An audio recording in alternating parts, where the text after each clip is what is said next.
Bienvenidos todos, muy buenos días. Yo soy Anderson Boscan desde Ilbarista en la República de Amazonas. Esto es News and Coffee, el programa de entrevistas de La Posta para revisar la coyuntura política y la actualidad nacional. Hoy, viernes 21 de diciembre, revisamos los hechos en caliente.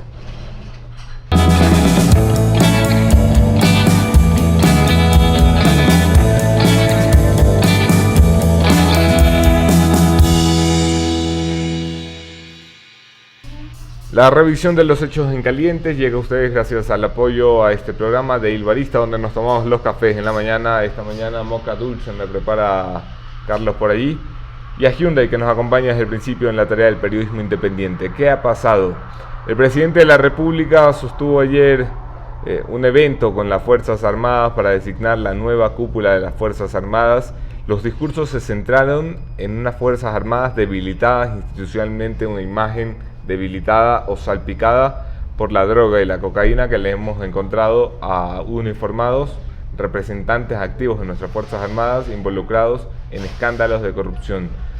Esto tiene lugar semanas después de que se hiciera público el testimonio de uno de los testaferros del Chapo Guzmán en el juicio que se le sigue en la ciudad de Nueva York y que terminara también salpicando con $600.000 y la deshonra del uniforme a militares en servicio pasivo ahora, detenidos que no están en cárcel sino que están en prelibertad. Nadie se explica todavía cómo, ni se lo explica en el país.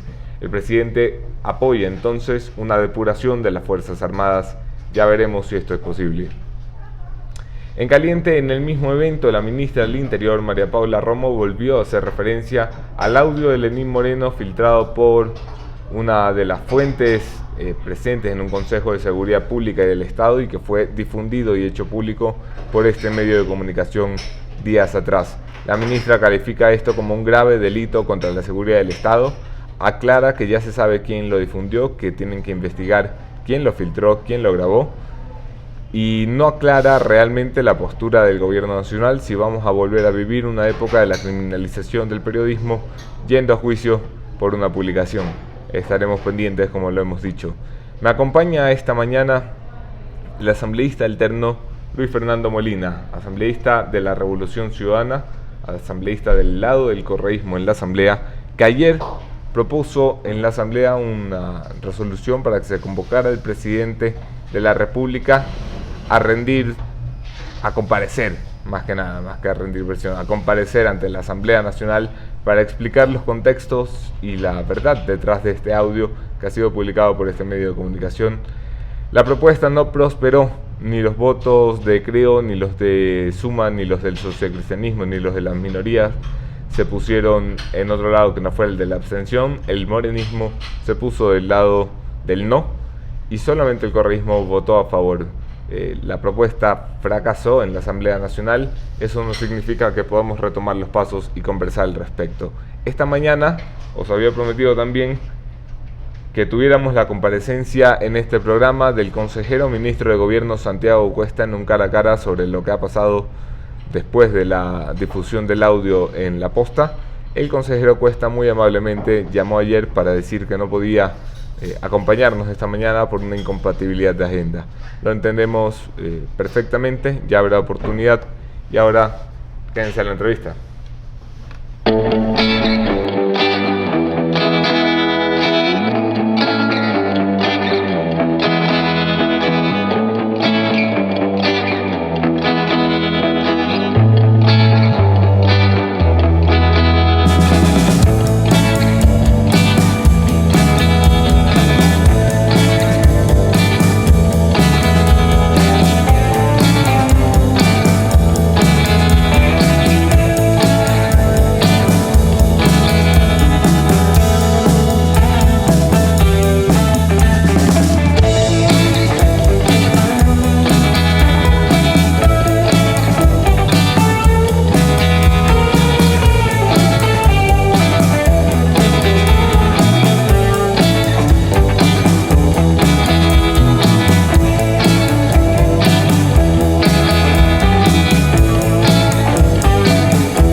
Gracias a todos por quedarse en la entrevista. Yo soy Anderson Boscán. Podemos seguir allí la conversación. Bienvenido, asambleísta Luis Fernando. Muy amable. Muchas gracias, Anderson. Qué gusto tenerlo por acá. Un gusto también estar a través de este medio digital y poder compartir también parte del análisis realizado el día de ayer. A ver, vamos a lo que sucedió el día de ayer. Intentó pasar una resolución para la que sabía no había votos, ¿no? Bueno, el día de ayer, en ejercicio de la facultad fiscalizadora de la Asamblea Nacional y como legislador, propuse una modificación del cambio del orden del día, básicamente proponiendo la comparecencia del presidente de la República, Lenín Moreno Garcés, al Pleno de la Asamblea Nacional para que explique las razones los fundamentos de hecho y de derecho respecto del audio que fue de público conocimiento a través de medios digitales, concretamente a través de su medio. Sin embargo, las abstenciones dentro de la Asamblea Nacional fueron, como en los últimos tiempos, son pan de cada día, y lamentable que no se haya dado paso a esta resolución. Se cuestionó la constitucionalidad. Recordemos que el artículo 120, numeral 9 de la Constitución establece la posibilidad que tiene el legislador de fiscalizar y requerir la información necesaria a las funciones del Estado. Muchos asambleístas de lo que todavía llamamos oposición, que ya no sé cómo llamarles, aseguraban que no se podía pedir la comparecencia del presidente por este tema, al tratarse de un tema de seguridad nacional reservado y secreto, y que su comparecencia en el Pleno entonces no tenía razón de ser. En todo caso, si la alternativa o la situación era seguridad, debía haber existido las consideraciones y las modificaciones necesarias a la resolución. Es decir, que podía solicitarse que comparezca al Pleno de la Asamblea Nacional sin la presencia de los medios de comunicación, únicamente con los legisladores. Es decir, y además, este es un procedimiento que actualmente lo hace la Comisión de Relaciones Internacionales cada vez que recibe los informes por parte del Ministerio del Interior en lo que tiene que ver con seguridad nacional. Es decir, la alternativa el día de ayer era modificar y otorgar las condiciones necesarias, más no una negativa donde insisto, el factor denominador común fue la abstención, ¿no? ¿Qué cree usted que debe explicar el presidente de la República? Bueno, yo creo que en ese sentido se debe ampliar lo dicho en el comunicado oficial, que al final resulta insuficiente respecto de cuál es el contexto a través del cual manifestó el hecho de que quedaría en un segundo orden la situación de los periodistas respecto de lo que significa la seguridad nacional. Pero una cosa que también es fundamental, Anderson, yo creo que el país, como lo dije el día de ayer, yo creo que el país, la función legislativa y sobre todo los familiares de los periodistas secuestrados y posteriormente asesinados por grupos irregulares merecen la verdad respecto de los hechos. Y eso es fundamental, porque recordemos que el 18 de abril del año 2018, de este año, días después de haberse conocido ya el fallecimiento de los 3 periodistas de Diario El Comercio, uno de los primeros ofrecimientos, es decir, de la postura del Estado ecuatoriano, del gobierno nacional, fue desclasificar toda la información de tal manera que se pueda llegar a la verdad. Es decir, en esas circunstancias ha pasado desde abril hasta la presente fecha y todavía existen incertidumbres. Los familiares de los secuestrados hace semanas... Incertidumbres y nuevas promesas, porque el presidente, a través de sus ministros, ha vuelto a prometer lo que había prometido ya en abril de este año, la desclasificación de todo el material. Sí, y sobre todo, y es fundamental, semanas atrás los familiares de los periodistas asesinados estuvieron en Washington en el Sistema Interamericano de Derechos Humanos y dentro de ello manifestaron su inconformidad a las acciones del Estado ecuatoriano respecto de la necesidad de agotar todas las instancias y realizar todas las investigaciones correspondientes. Recordemos que ahí también fue de público conocimiento a través del comunicado de los familiares, donde manifestaban sobre el tema de la necesidad de que se mantenga esta comisión de investigación especial promovida desde el mismo sistema interamericano y que sería una de las cuestionamientos del Estado ecuatoriano para que continúe. Es decir, lo que se pide en estas circunstancias, o en este caso, es lo que pide cualquier ciudadano, Anderson, es decir, un debido proceso, una investigación adecuada que otorgue la seguridad y la tranquilidad a los familiares de qué es lo que pasó con los periodistas secuestrados. No apoyaron una propuesta de su bancada, particularmente suya, pero de su bancada por entenderlo como una acción conjunta, en la Asamblea Nacional para que rinda versión o comparezca un alto funcionario de la República. ¿Cómo se ha sentido ahora que están del otro lado? Porque los que hace un año se negaban a que comparezcan altos funcionarios de la República eran precisamente los miembros de su bancada. Bueno, de hecho, en el periodo anterior, en el periodo 2013-2017, existieron solicitudes de información, existieron comparecencias y se ha dado la apertura, ¿no? Es de lamentar. De cuando se solicitaba la comparecencia de Jorge Glass por múltiples razones vinculadas a corrupción, cuando se solicitó la presencia del señor secretario Eduardo Mangas, su bancada tampoco dio los votos. Hubo muchos casos en esta actual legislatura a raíz antes del rompimiento de Alianza País, en las que su bancada... Bueno, pero es fundamental, no apoyaba es fundamental recordar, Anderson, que en el caso del injustamente y perseguido político vicepresidente Jorge Glass, en su momento se pidió la comparecencia y acudió al Pleno de la Asamblea Nacional. Yo creo que en este sentido sí es necesario evidenciar... Acudió a la tercera vez, cuando se habían negado 2 veces los asambleístas a llamarlo, y él tuvo que salir a decir, por favor, llámenme.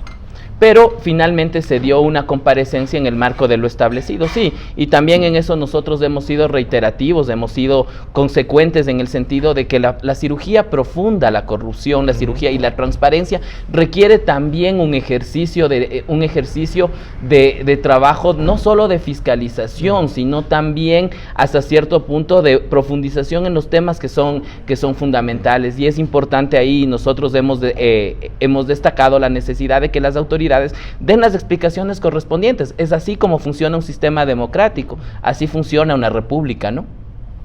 Bueno, sí, lo pongo sobre la mesa, que ahora no les agrada que les nieguen lo que es su legítimo derecho, pedir la comparecencia a un funcionario, pero antes ustedes eran parte de los que pero este tema, Anderson, más allá de que sea una situación entre correístas y anticorreístas, porque seguramente seguramente a usted solo falta que le digan que ahora es correísta por las opiniones que ha vertido. Yo creo que es un tema de interés nacional y sobre todo de solidaridad, también un tema de importancia, sobre todo para los familiares de los 3 periodistas secuestrados.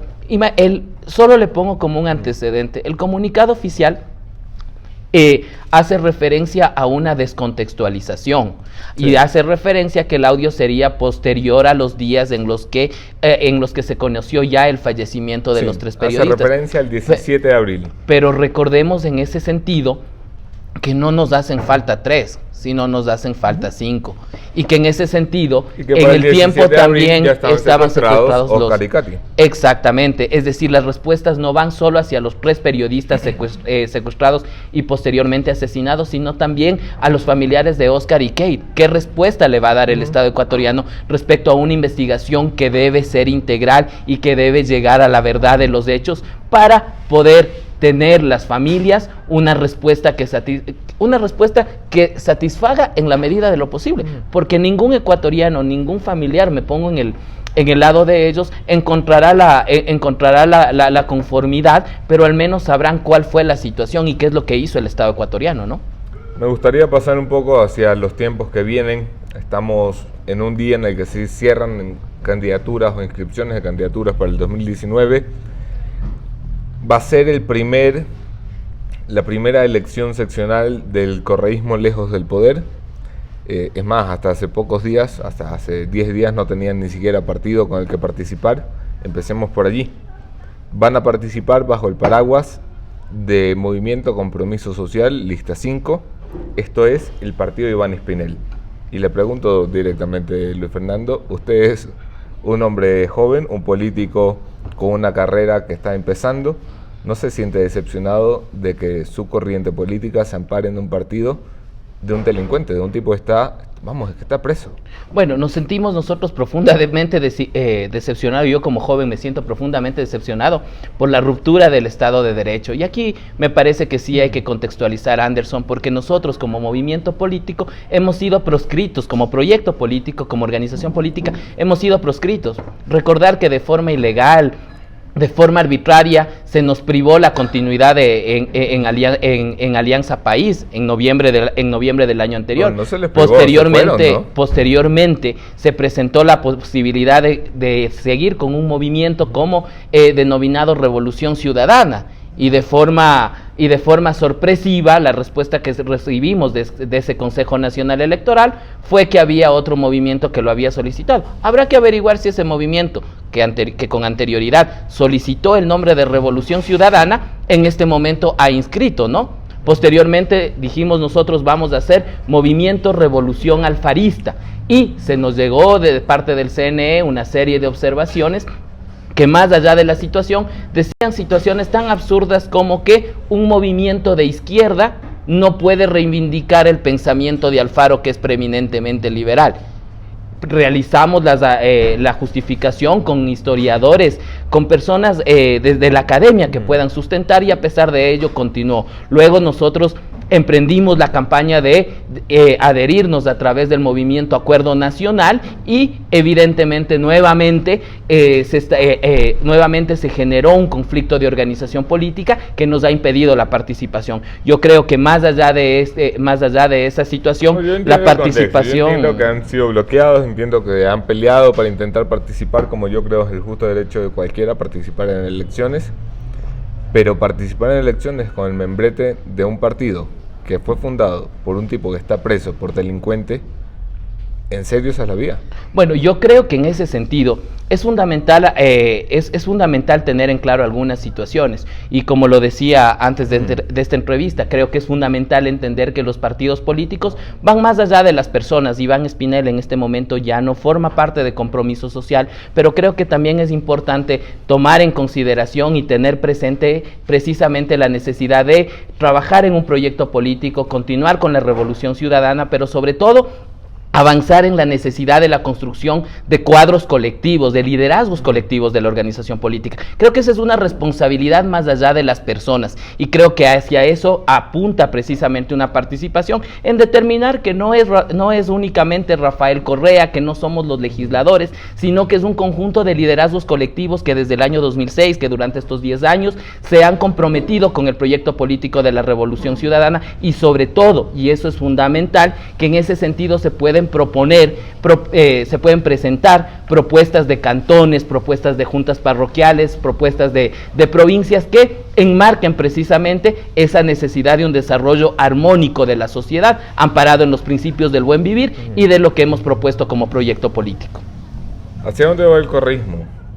Bueno, nosotros como organización política seguiremos desde donde nosotros vinimos. La mayor parte de las personas de quienes militamos en la Revolución Ciudadana hemos venido de las organizaciones sociales, hemos venido de las calles, hemos venido también siempre vinculados con las causas sociales. Entonces, cuando usted decía, es la primera vez que el correísmo va a trabajar va a participar sin estar en el poder. Bueno, nosotros quienes hemos venido de las luchas de organizaciones sociales de la década de los 90, de las organizaciones estudiantiles, sabemos lo que significa estar en conexión, y creo que las actuaciones dentro del ámbito legislativo, cada una de las propuestas que hemos presentado, siempre se han orientado a la defensa de las organizaciones sociales, de los grupos vulnerables, y creo que en ese sentido nosotros continuaremos de esa línea, ¿no? Se lo preguntaba porque había una entrevista de doña Gabriela Rivadeneira con GK, si no me equivoco, con Sol Borja de GK, que aseguraba, vamos a volver al poder.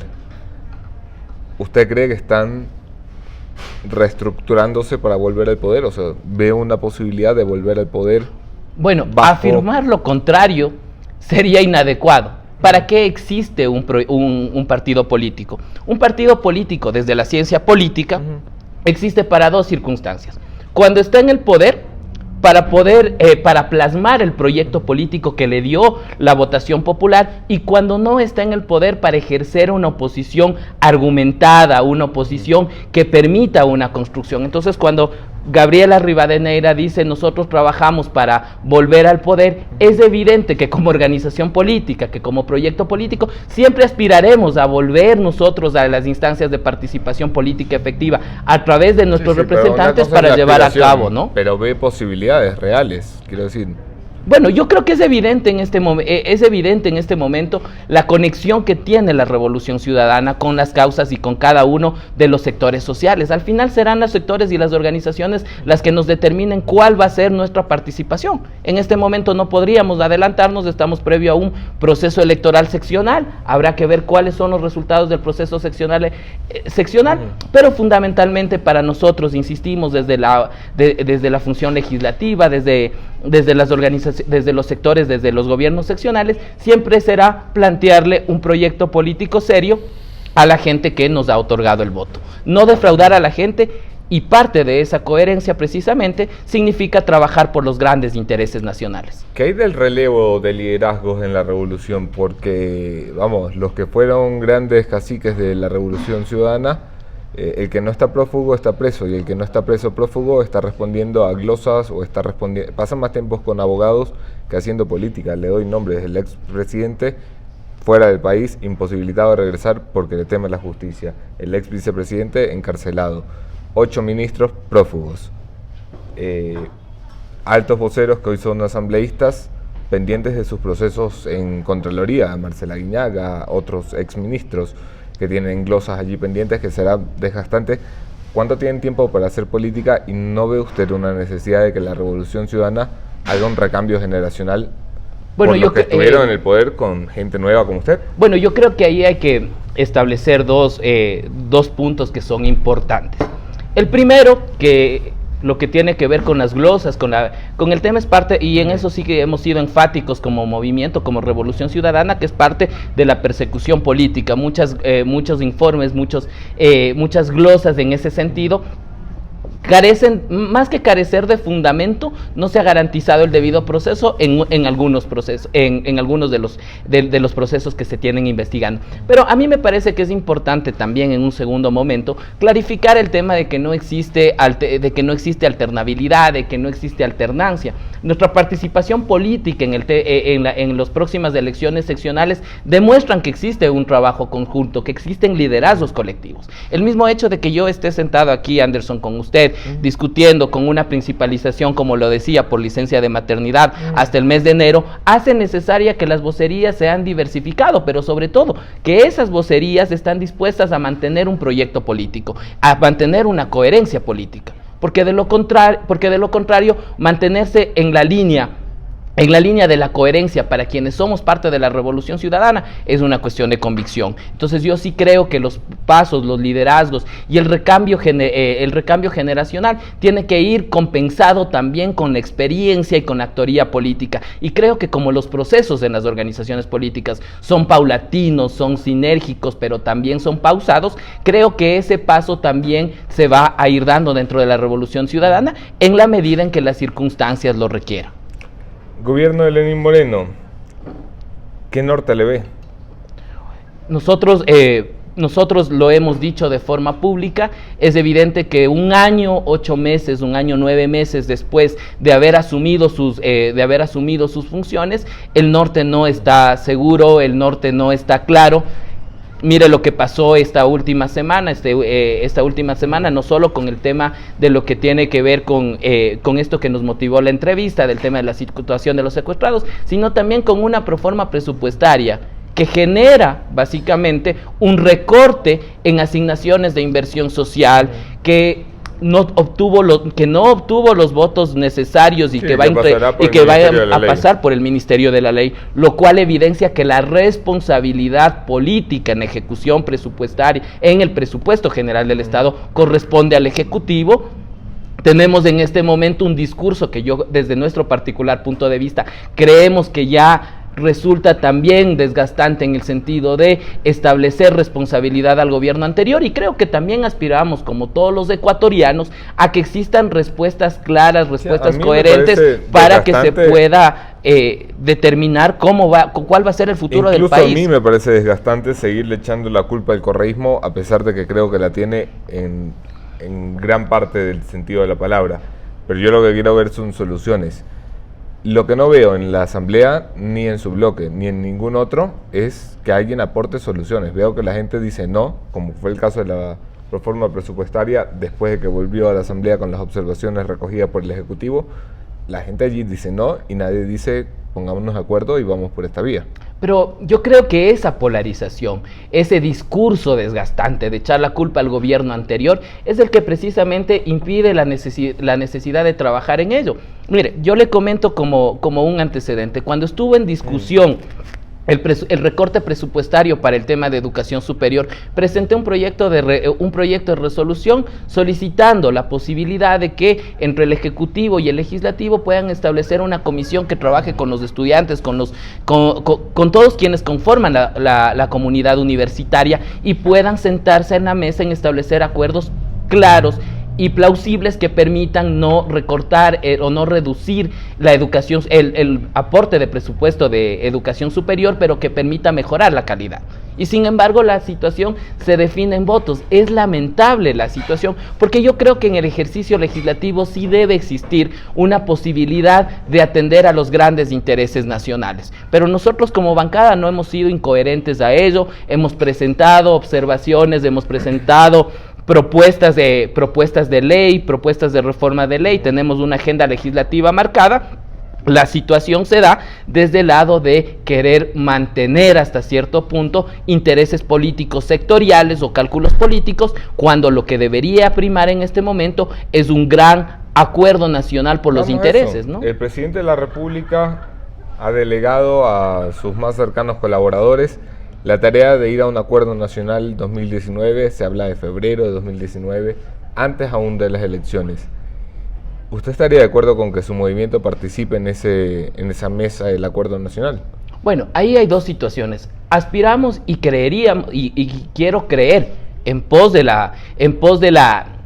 cambio que debe existir en la cultura política, que el llamado no responda a intereses electorales seccionales, debería actuarse con responsabilidad y aspiremos que el gobierno nacional no lo haga con un cálculo político. Pero en segundo lugar, creo que es importante determinar también en ese sentido, en la posibilidad de un acuerdo nacional, cuáles van a ser los ejes programáticos a través de los cuales se va a establecer esta mesa de diálogo, que no debe circunscribirse únicamente a los actores sociales, sino debe circunscribirse también a los actores políticos, sino también a las organizaciones sociales. Mire, Anderson, cómo tenemos en este momento inconformidad con los canicultores respecto de lo que tiene que ver, inconformidad con los transportistas, inconformidad con los estudiantes universitarios. Es decir, la convergencia de un acuerdo nacional debe de poner los intereses particulares de las organizaciones políticas y sobre todo abrir el diálogo a las demandas de la sociedad, en la medida en que los cambios y la propuesta sea adecuada. Aquí hago de abogado del diálogo, el gobierno se reunió con los estudiantes, está reunido con los transportistas tratando de llegar a un acuerdo.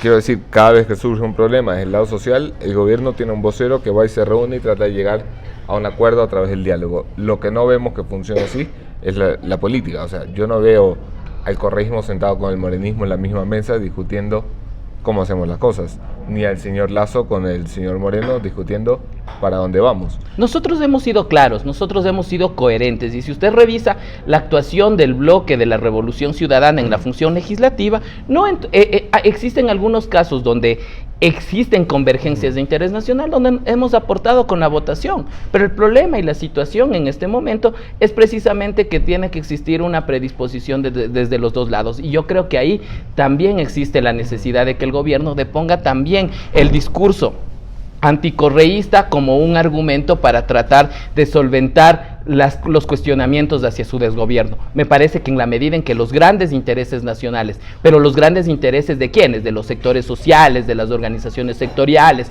en el tema de lo que tiene que ver con las demandas sociales, puedan ponerse en tela de trabajo, podrá llevarse a cabo un acuerdo nacional, pero recordemos que ya sería el segundo acuerdo nacional, porque recién iniciado el gobierno de Moreno, durante los primeros meses, llevó a cabo un diálogo con organizaciones, con sectores que llevaba la necesidad de orientar una política pública, de reformar, más que de reformar, de realizar una normativa legislativa adecuada, y hasta el momento no tenemos. Y una situación que a la función legislativa sí le preocupa es el hecho de que en este momento los proyectos de ley que salgan de iniciativa de la función legislativa sean vetados totalmente por el Ejecutivo. Recordemos el proyecto de lucha anticorrupción que fue aprobado por unanimidad por la Asamblea y vetado totalmente por el Ejecutivo. Se le han otorgado en la época que nos antecedió, en la época del correísmo, se le otorgaron al presidente unos privilegios como ese, la capacidad total de veto a través de la Constitución, pues son los poderes que le otorgaron al presidente de la República, solo que ahora ya no los usa el señor Correa, los usa el señor Moreno. Por supuesto, pero usted verá que en los periodos anteriores del gobierno los vetos totales eran por temas eran por temas. Discúlpame, Luis Fernando, pero usted y yo sabemos, porque usted trabajó en esa legislatura en 2013-2017. La legislatura de Gabriela Rivadeneira era un ministerio legislativo de Rafael Correa, o sea, y se mandaban las leyes de Alexis Mera a la Asamblea, se alzaba la mano y ¿para qué se va a vetar las cosas? Yo, como parte del ejercicio, de mi ejercicio académico, le comentaba que estoy en la realización de mi tesis. Una de las cosas que he profundizado respecto de ello es la mitificación o desmitificación de lo que tiene que ver con el hiperpresidencialismo. Y una de las situaciones fundamentales que se ha dado es que una de las transformaciones que ha tenido, no solo en el Ecuador, sino en los estados modernos, es por un lado la capacidad de iniciativa legislativa del Ejecutivo, lo que no significa necesariamente que en el proceso de formación de la ley no haya existido una posibilidad de trabajo, una posibilidad de reforma de la ley, de consulta prelegislativa que se hizo en el periodo anterior. Pero más allá de esa situación, si la situación se resolviese con votos, y vuelvo al ejemplo central, la ley anticorrupción para devolver y para recuperar los dineros obtenidos de la corrupción, que fue iniciativa legislativa, tuvo el apoyo unánime de las distintas bancadas de la función legislativa, y la respuesta del Ejecutivo fue un veto total. Entonces, esa coherencia, esa necesidad de anteponer el cálculo político a los grandes intereses nacionales, me parece que también es una deuda que tiene el gobierno en este momento. Cuando se propende a un acuerdo nacional, deberíamos entender que debe existir predisposición y desprendimiento desde las distintas actorías políticas y también desde las distintas actorías sociales, porque en lo contrario se convierte únicamente en un mecanismo de unilateral, donde el gobierno escucha, pero al final sigue siendo discrecional la aplicación o no de los requerimientos. Luis Fernando, qué gusto conversar con usted. Un gusto, Anderson. Siempre bienvenido. Dígale a Gabriela Rivadeneira que se pase por acá, que no mordemos. No, todos estamos predispuestos para ello. Y en todo caso también establecer también un agradecimiento a la posta, toda la predisposición de seguir abondando en estos puntos y en estos temas que son de análisis nacional. Éxitos. Y con ustedes me veré la próxima semana. No tengo claro todavía el día que volvemos a trabajar. Miércoles, segura. No puede ser el jueves. Bueno, volveremos el miércoles. Nos veremos con otro tema, otro entrevistado, mismo entrevistador. Soy Anderson Boscantes de Il Barista. No hago conclusión porque es un día en el que me quiero ir rápido a mi casa porque es casi Navidad. Vayan a hacer lo mismo. Dejen de trabajar, dejen de ver la posta, disfruten a sus familias, tengan unas felices fiestas.